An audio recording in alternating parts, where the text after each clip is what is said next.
हम लोग आज पढ़ेंगे हाइड्रोकार्बन। हाइड्रोकार्बन होते क्या हैं? देखिए, हाइड्रोजन और कार्बन के जो कंपाउंड होते हैं, इट मींस हम कह सकते हैं कि हाइड्रोजन और कार्बन के मिले जुले जो कंपाउंड है, जो हाइड्रोजन और कार्बन से मिलके बनते हैं, उन्हीं को हम कहते हैं हाइड्रोकार्बन। मतलब हाइड्रोजन एंड कार्बन, ये दोनों मोस्टली इन कंपाउंड में कार्बन और हाइड्रोजन ही होते हैं जो कि हाइड्रोकार्बन का फॉर्मेशन करते हैं। आपके जो हाइड्रोकार्बन होते हैं ये मेनली टू टाइप के होते हैं।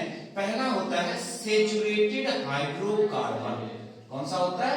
Saturated hydrocarbon. ठीक है ना? अब देखिए, सैचुरेटेड हाइड्रोकार्बन में क्या होता है? देखिए, जितने भी आपके सैचुरेटेड हाइड्रोकार्बन होते हैं, इन हाइड्रोकार्बन में कार्बन कार्बन के बिटवीन सिंगल बॉन्ड होता है। इट मींस कह सकते हैं कि कार्बन अपनी चारों वैलेंसी को सिंगल बॉन्ड के साथ कंप्लीट करता है। तो ऐसे हाइड्रोकार्बन को कहते हैं सैचुरेटेड हाइड्रोकार्बन, और सैचुरेटेड हाइड्रोकार्बन को हम एल्केन भी कहते हैं। एल्केन क्या कहते हैं बेटा? एल्केन। और एल्केन का जो जनरल फार्मूला होता है वो CnH2n+2 होता है, where n is equal number of carbon atom। जहां पर n जो है वो नंबर ऑफ कार्बन एटम क्या होता है? Carbon atom. where अगर हम n की वैल्यू 1 रखें, किसकी?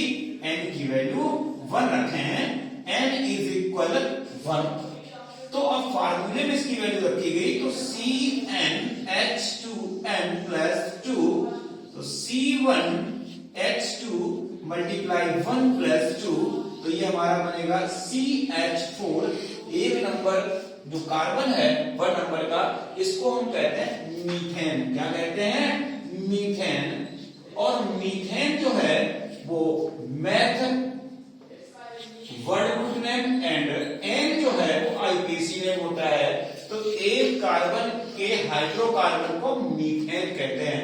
अगर यहीं पर हम n=2 लें तो क्या होगा फिर? CnH2n+2 C2H2 multiply 2+2 is equal हो जाएगा C2H6। C2H6। अब 2 कार्बन का हाइड्रोकार्बन है, अब इसका क्या नाम होगा?